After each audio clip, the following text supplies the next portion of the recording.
मैं सभी पत्रकार बंधुओं से आग्रह करता हूं, आज जो 16 परिवार के बेटियों की, नवजात बच्चों की, छोटे बच्चों की हत्या सरकारी हुई है, उसका एक ज्वलंत उदाहरण आप सबके सामने उनके परिवारजनों ने कुछ उसमें से कुछ 7-8 परिवारजनों ने अपनी व्यथा को बताया। एक परिवार का छोटा बेटा है 3 साल का, एक छोटी बच्ची है, उसकी बेटे का बीमार हुआ, वो दवाई लिखी गई, थोड़े दिन में उसकी मौत हो गई। 1 साल की बेटी उसके पास है, माँ के पास है, 3 साल का बेटा मर गया। जो था घर में इलाज कराने में वो चला गया। एक माता पिता जिसका 7 साल का बेटा है, एक ही बेटा था, जो था सारा बिक गया, पर बेटे की जिंदगी नहीं बचा पाया। ऐसे ही एक परिवार का साथी है जिसका रिक्शा चालक था, उसने ऑटो चालक, उसने अपने बेटे के जान बचाने के लिए सब कुछ ऑटो तक बेच दिया। फिर एक ये माँ है, ये इसका जो था मजदूरी करती है, ये इनके पति है, जो था सब बेच दिया और फिर भी बेटे की जान नहीं बचा पाए। जब अलग अलग परिवार की अलग अलग कहानियाँ हैं, जब इनसे ये पूछा गया कि इसकी किसको सजा दोगे आप, क्या करना चाहिए, तो इन गरीबों के पास उसका भी उत्तर नहीं था कि इसका दोषी कौन है। यानी इस तरह की वेदना, इस तरह की भयावहता, इस भावना को महसूस करना और जीना, हर मध्य प्रदेश वासी को इस बात का एहसास करना। क्योंकि हमारी जो सरकार है, हमारे जो स्वास्थ्य मंत्री हैं, उन्होंने कहा कि इस सायरेप में ऐसे कोई गुण की पुष्टि नहीं हुई है। ये उन्होंने आज से 8 दिन पहले बयान दे दिया, 10 दिन पहले बयान दे दिया, यानी क्लीन चिट दे दी। जिससे मौत हुई उसको क्लीन चिट दे दी।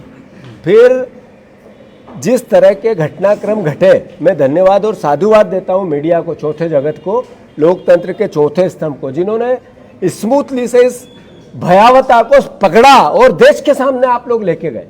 मैं आपको साधुवाद करता हूँ सब परिवारजनों। पर आज जो स्थिति है मध्य प्रदेश की, हमारे मुख्यमंत्री जी, मुझे कहते हुए बहुत दुख हो रहा है, बहुत भारी मन से ये बात मैं कह रहा हूँ कि मुख्यमंत्री जी जब बच्चों की मौत हो रही थी तो वो हाथी को गन्ना खिला रहे थे, वो पूजा पाठ में लगे थे, वो वन जंगल का भ्रमण कर रहे थे।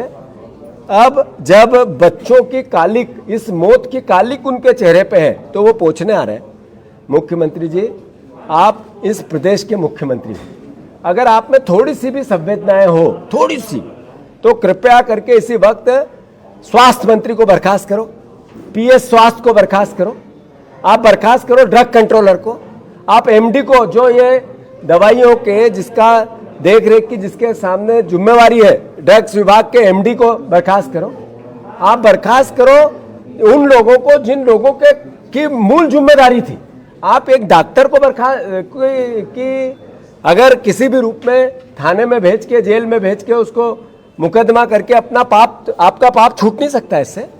अरे जो दवाई है उसके कंटेंट लिखे हुए रहते हैं बॉटल पे, और बॉटल पे लिखने के बाद उस दवाई के क्या क्या किस किस बीमारी में यूज होती है वो डॉक्टर लिखते हैं, पर वो दवाई खराब आई कैसे, इसकी जिम्मेवारी डॉक्टर की तो नहीं थी, सरकार की थी, ड्रग कंट्रोलर की थी, हेल्थ विभाग की थी, हेल्थ मिनिस्टर की थी, आपकी थी, मुख्यमंत्री जी मोहन यादव जी की थी।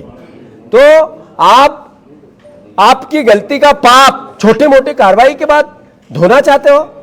अगर आप में संवेदनाएं हैं तो मैंने 5 नाम बताए, इनको बर्खास्त करो, तब महसूस होगा कि इन बच्चों की, 16 बच्चों की जान की कीमत है। अन्यथा इन बच्चों की जान की कीमत नहीं है आपके पास। आप आ रहे हो अभी छिंदवाड़ा, मैं धन्यवाद देता हूं, आप जागे, आप सोए थे कुंभकर्ण की नींद में, 8 दिन पहले आना था आपको, आप आज आए मुख्यमंत्री जी। तो इन परिवारों का सब बिक गया है। क्या 1-1 करोड़ रुपए का मुआवजा इनको देके जाओगे आप? है इतनी थोड़ी लाज शर्म है आप में? कृपया करके इनकी, मैं गलत कह रहा हूं तो भैया मुझे रोक दो, आप सारे परिवार के लोगों, मैं, आप चाहते हो जैसा मैं कह रहा हूं, जोर से बताओ, चाहते हो आप ऐसा जैसा मैं कह रहा हूं? ये परिवारों की वेदना है।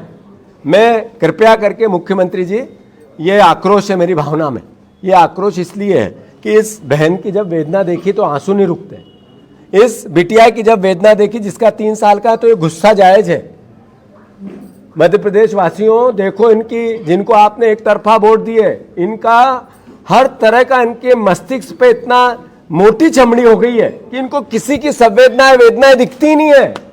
सारे मंत्री पथ संचलन में थे, सारा सरकार पथ संचलन में थी, पर इन गरीबों के लिए कुछ नहीं था। इनकी बच्चों की मौतें थी, इन बच्चों की, इनके माता पिता की वेदना थी।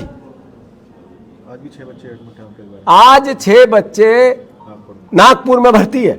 सरकार का एक नुमाइंदा नहीं गया कि क्या हो रहा है इतने भयंकर घटनाक्रम के बाद भी।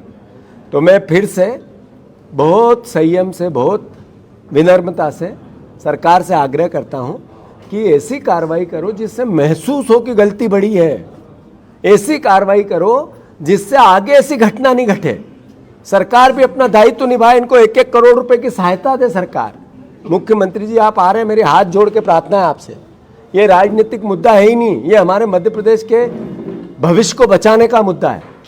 मैं आग्रह करता हूं इसमें कोई राजनीति नहीं होनी चाहिए। बच्चों और परिवार के साथ सरकार, विपक्ष, एक एक जन, पत्रकार, अखबार, हमारे मध्य प्रदेश की जनता सब साथ रहना चाहिए।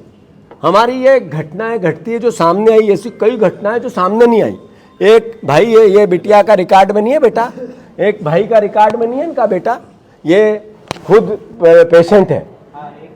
इनकी बेटे की इलाज कराते कराते सब कुछ पैसे से भी मर गए और बेटा भी चला गया। नागपुर में 50,000 रुपए रोज लगे। बेटी थी, गलत तो नहीं कह रहा हूं मैं, 60,000 रुपए रोज लगे। तो मुख्यमंत्री जी, ये है मध्य प्रदेश के स्वास्थ्य सेवाओं के हाल। पूरा विभाग है बेहाल। थोड़ी सी मर्यादा, थोड़ा सा दायित्व का के प्रति थोड़ी नैतिकता अगर आदरणीय स्वास्थ्य मंत्री जी में, शुक्ला जी में हो तो वही खुद ही इस्तीफा दे दे। अगर थोड़ी शर्म बची हो उनमें तो खुद इस्तीफा दे देना चाहिए। धन्यवाद। 4 जिले को संभाल रहा है साहब, एक इंसान के पास 4 जिले हैं। ये देखो स्वास्थ्य सेवाओं के हाल। एक ड्रग कंट्रोलर 4 जिले देखता है, तो ड्रग से तो कमीशन लेते हैं, दवाइयों से कमीशन लेते हैं। दवाई स्वास्थ्य विभाग में बिना कमीशन से बिकती है क्या? सरकारी हॉस्पिटलों में जो सप्लाई दवाइयों के होते हैं उसमें कमीशन है या नहीं है? एक रीवा का है, सिंधी समाज का साथी, में समाज को नहीं दोषी, मेरे को नाम याद नहीं है उनका, जो स्वास्थ्य मंत्री का करीबी है। वो पूरे मध्य प्रदेश की इस तरह की दवाइयां स्वास्थ्य सेवाओं में सप्लाई में उसका हाथ होता है और उसी के कारण ये भयावता हर जगह जिले जिले देखने को मिलती है। और गरीब मरता है, उसमें जाता कौन है? सरकारी हॉस्पिटल में जिसके पास पैसे नहीं होते हैं, जो गरीब होता है। और मध्य प्रदेश के हालात ऐसे हो गए कि 80 करोड़ लोगों को देश में आप राशन देते हो, तो एक बहुत बड़ा 2-3 करोड़ लोगों का हिस्सा यहाँ भी आता है मध्य प्रदेश में। तो ये 3 करोड़ अभिभावकों के बच्चों को मौत के काल के गाल में आप लोगों ने एक तरह से प्रेषित कर दिया सरकार ने। सरकार की फिर से सद्बुद्धि आए, ईश्वर उनको बुद्धि दे और आगे ऐसी घटना नहीं हो, इसके लिए प्रिपरेशन हो। और मुख्यमंत्री जी आ रहे हैं, आशा है कि हमारी बात उनके तक जाएगी और सही निर्णय लेंगे। कोई भी मौत के बाद पोस्टमार्टम होता है, लेकिन कल एक हमने देखा कि एक डेड बॉडी को बाहर निकाल के बाद में पोस्टमार्टम के लिए भेजा गया, तो ये टोटल फेल्योर आपको नजर आ रहा है सिस्टम का। जो ऐसी मौत जिससे संदिग्धता है, जिससे परेशानियां है, डॉक्टर ने, जिला प्रशासन ने और स्वास्थ्य विभाग ने ऐसी क्यों व्यवस्था नहीं बनाई कि आखिर पता लगाएं कि बच्चे की मौत कैसे हुई? ये लापरवाही गैर इरादतन हत्या का केस बनता है। मेरा निवेदन है, ऐसे जितने भी हुआ उन पे सब पे गैर इरादतन हत्या का केस दर्ज होना चाहिए। दूसरी बात, जो पोस्टमार्टम कल वापस बॉडी निकाल के की गई, उसकी सार्वजनिक पुष्टि होनी चाहिए कि आखिर हुआ क्या था, आखिर क्यों गलती हुई। एक मैंने कोई टीवी पे इंटरव्यू देखा है एक अधिकारी का, वो एसडीएम का, वो कह रहा है कि आपने पोस्टमार्टम नहीं कराया, तो वो कहता है ये हमारी जिम्मेवारी नहीं है। अरे सरकारी विभाग में ड्रग्स कंट्रोलर या उस सेवाओं को देखने वाले अधिकारी की जिम्मेवारी नहीं है? ये क्या सरकार है? सर्कस समझने की बात है। भैया सारे पेरेंट्स यहीं बैठे हैं, इन लोगों से माइक पर ही पूछिए, क्या इन लोगों को से पूछा गया था कि पोस्टमार्टम करवाना है या नहीं? क्योंकि सरकार कह रही है कि परिजनों की अनुमति नहीं थी पोस्टमार्टम। ये भैया आपके बच्चे का पोस्टमार्टम नहीं हुआ, आपसे पूछा गया था करवाना है कि नहीं? नहीं पूछा गया। और आपके बच्चे का पूछा गया था? आपके बच्चे का पूछा गया था? आप खड़े होके बताओ, आपके बच्चे का पूछा था डॉक्टर ने पोस्टमार्टम कराना है? नहीं पूछा गया। अच्छा, और कौन बच्चा था आपके बच्चे का पूछा गया था पोस्टमार्टम नहीं कराना? नहीं पूछा गया था। ये है स्थिति, यह भौतिक सत्यापन है। इसीलिए मैंने एक जगह एकत्रित किया, इसीलिए आप लोगों को एक जगह आमंत्रित किया कि कोई बात ऐसी नहीं हो जो जनता से छुपे या सरकार से छुपे या मीडिया से छुपे। तो मेरा आप सबसे आग्रह, हम अपनी बात कह चुके हैं, मुख्यमंत्री को इसी वक्त स्वास्थ्य मंत्री को बर्खास्त करना चाहिए, पीएस स्वास्थ्य को हटाना चाहिए। ड्रग्स का जो जिसके पास कंट्रोल होता है, यहाँ के लोग हैं जिनने ये माहौल बनाया कि हमने इसलिए पोस्टमार्टम नहीं किया कि परिवारजनों ने हमें रोका था, उनको भी सबको सजा मिलनी चाहिए। ये 1-1 करोड़ रुपया एक परिवार को, एक परिजन को मिलना चाहिए। और मैं अभी नागपुर भी जा रहा हूँ जहाँ बच्चे भर्ती है, मैं मुख्यमंत्री से आग्रह करता हूँ वो भी नागपुर जाए, उन परिवारजनों से मिले। आखिर वेदना क्या है समझनी पड़ेगी। ये सरकार हमारी है, मुख्यमंत्री हमारे हैं, राजनीति का मुद्दा ही नहीं है।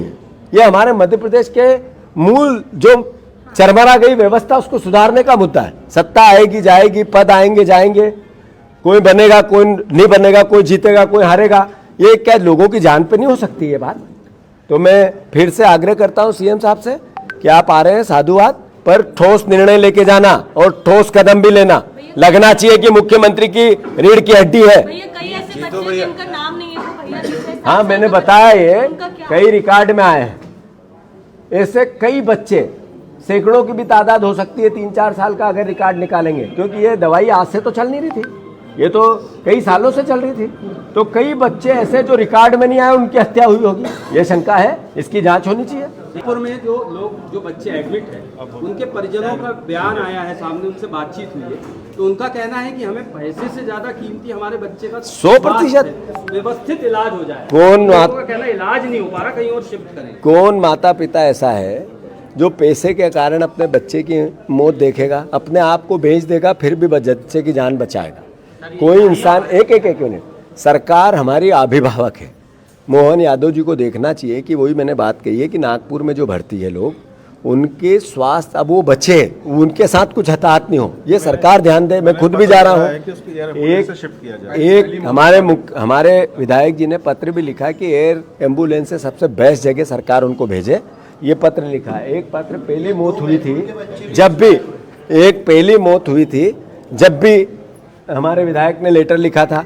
बैतूल के भी 2 बच्चे इस तरीके से जो आज अखबारों में बने हुए हैं। आप क्या कहना चाहते थे? कहो। सर, जब हमारे बच्चे की तबीयत खराब हुई थी तो सर सिर्फ सर ने ही ऑब्जेक्शन उठाया था, इसके अलावा किसी ने नहीं उठाया था। सर, हम लोग इतना परेशान हुए हैं नागपुर में सर कि हम लोग को एक बिल के लिए एकदम परेशान किया जाता था। नलचल हॉस्पिटल में पैसे जमा करो, हम इलाज नहीं करेंगे नहीं तो। हमने सर ये योगिता ठाकुर की कल परसों मृत्यु हुई है जिसका पोस्टमार्टम, वो लड़की भी वहीं भर्ती थी जहाँ मेरी बेटी थी। अच्छा। और एक कुणाल लड़का है, वो भी वहाँ भर्ती था। हाँ, आपका तो अभी भर्ती है बच्चा, वो भी भर्ती था। क्या है आपकी घटना बताओ, जरा खड़े होके बताओ मीडिया के सामने। सर, पहले नेल्सन हॉस्पिटल में भर्ती था सर। हाँ, वो भी हमारे ही साथ 15 दिन तक 15 दिन तक नेल्सन हॉस्पिटल में भर्ती रखे सर। उसके बाद में पैसे की कमी आने के कारण हम लोगों ने फिर एम्स लेके जाओ। तो अभी एम्स में भर्ती है, 1 महीने 9 दिन हो गया सर, 1 माह 9 दिन। 1 माह 9 दिन। किडनी की परेशानी? हाँ, ये किडनी की परेशानी नहीं सर, उसमें 4 चीज हो रही, किडनी, लीवर, हार्ट, यहाँ तक पहुँच गया है। अभी बच्चे मतलब 1 माह हो गया, बच्चे देख भी नहीं रहा, ना हाथ पैर भी नहीं। क्या एज है बच्चे की? 5 साल। 5 साल। तो कुल मिला के ये परिस्थिति है। अभी मैं कंपनी जो है उस पर हत्या का मामला 100% होना चाहिए। कार्रवाई होनी चाहिए। मैं कह रहा हूँ कि ये सरकार को निर्णय लेना है कि इस मौत का आकलन वो कैसे करते हैं, किसके लिए दोषी किसको मानते हैं। अगर जो कड़ी से कड़ी परिस्थितियाँ बननी है वो बनना चाहिए। कंपनी इन बच्चों को नहीं ला के दे सकती, इसलिए उस पर गैर इरादतन हत्या का केस दर्ज होना चाहिए। 100% मैंने अपने वक्तव्य में कहा है। मैं आग्रह कर रहा हूँ आप सबसे, मैंने कलेक्टर से भी टाइम लिया है, समय लेके जा रहा हूँ। मुख्यमंत्री जी से फिर से आग्रह कर रहा हूँ कि प्लीज़ कृपा करके इसको राजनीतिक चश्मे से मेरी भावना को न देखें।